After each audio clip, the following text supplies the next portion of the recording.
Right, YouTube, it's Shadow King Nazu, and we got more Digimon Story Time Stranger content.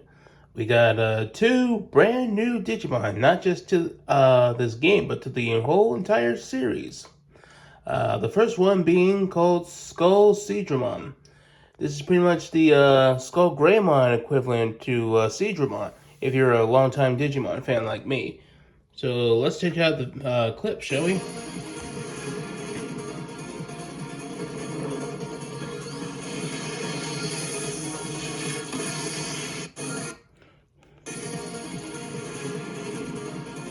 As you can see,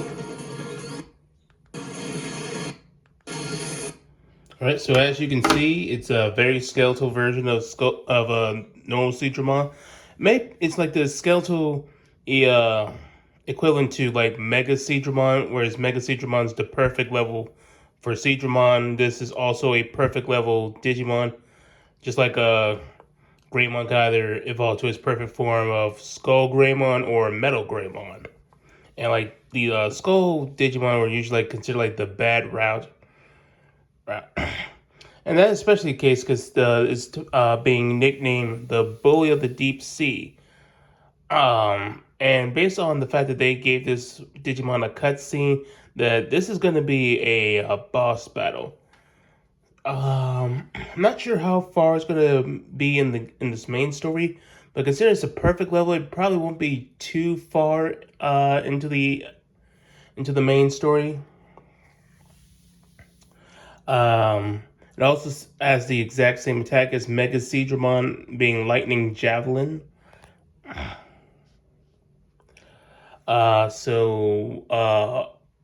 wanted to see what kind of based on what we saw with the Parrotmon boss battle. I'm gonna see what kind of battle phases it does, what kind of weaknesses it's going to have, how it's going to adapt during the fight. Maybe it could do something like it'll be weak against electricity at one point, ironically. But then it'll go into another phase where it'll be have the weakness towards, so, I don't know, maybe metal or. I'm just basically spitballing here. But let's go on to the next Digimon, shall we? Next, we have the Commander of the Ocean Titan, Sharkmon.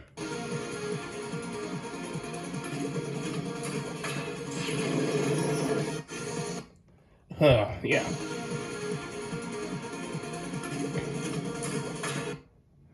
Okay, so basically, Sharkmon is basically like this.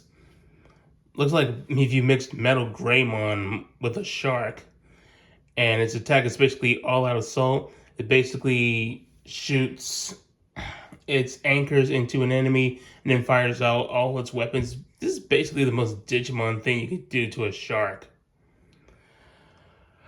And considering that this has an animation, it's likely going to be a boss battle.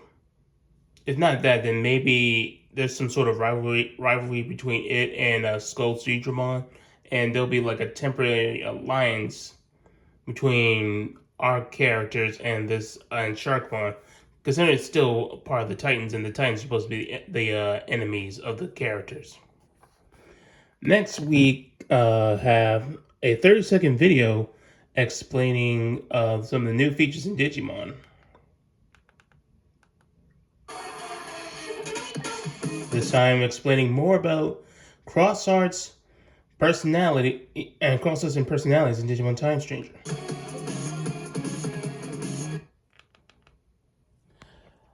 Cross arts. Harness the power of your Digivice to power up and support your Digimon during battle. So we already saw this with the boss battle against Parrotmon, where the main character uses their Digivice, which is basically a phone that turns into a gun, and you can either heal your Digimon or boost your stats, as you can see in this case.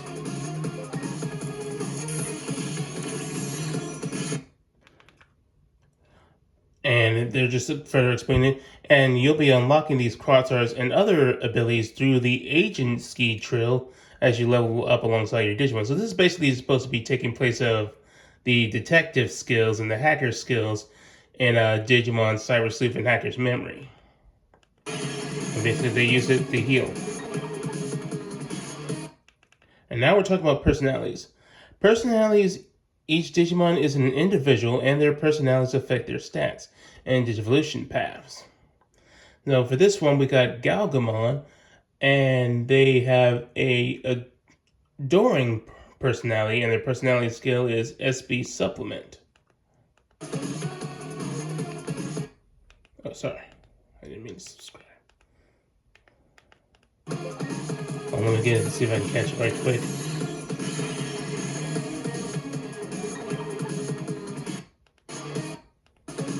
There we go.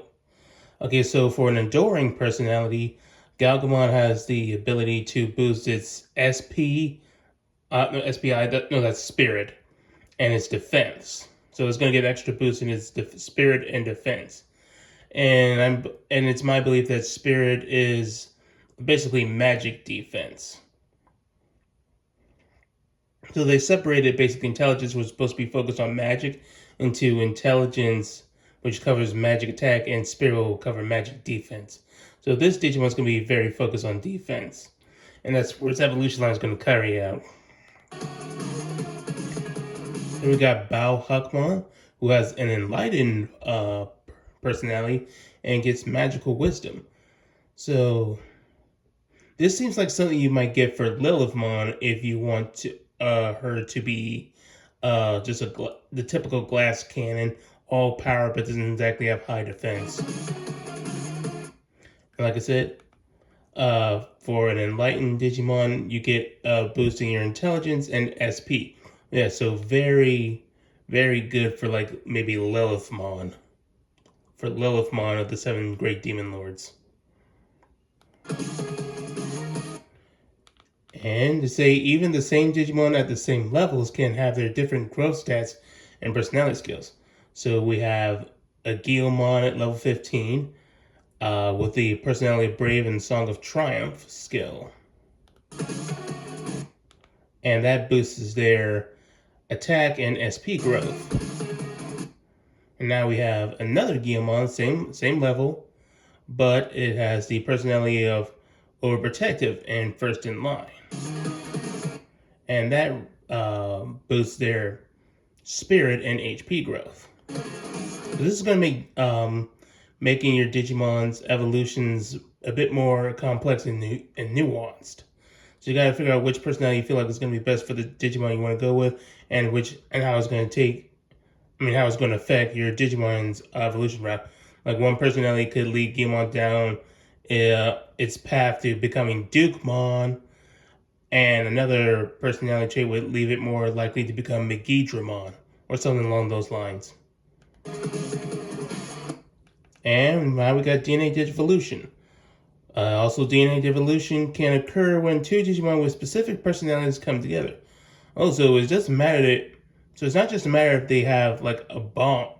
They have the cam, which you had to let them have at a certain percentage for them to DNA Digivolve into like in this case, XVmon and Stingmon becoming Pyodramon. But this time you have to have them have certain personalities for them to be compatible to DNA Digivolve, which is going to make DNA Digivolution, again, a bit more nuanced and complex. So you got to think about this more strategically.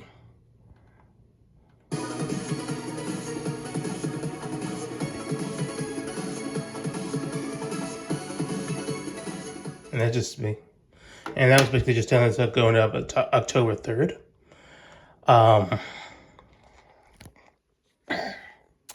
But all in all, I do like this new information. It's a bit short, but I'm glad that we're getting new Digimon, see what they're capable of. Maybe they'll become fan favorites like Mastermon did when she got introduced in Cyber Sleuth. And I'm glad that they're adding a bit more complexity to the Digivolution mechanics. You have to take the personalities into consideration and see how you want your Digimon to develop and what skills you want to focus on. Or do you want it to be more well-rounded so you can explore more options? Tell me, you guys, what you thought of this of these clips? Does this make you more excited for Digimon Cybers, I mean, not Digimon Cyber Sleuth, Digimon Story Time Stranger, or do you prefer the more simpler Digimon routes from Cyber Sleuth and Hacker's Memory? Let me know in the comment section down below. I'll talk to you mortals later.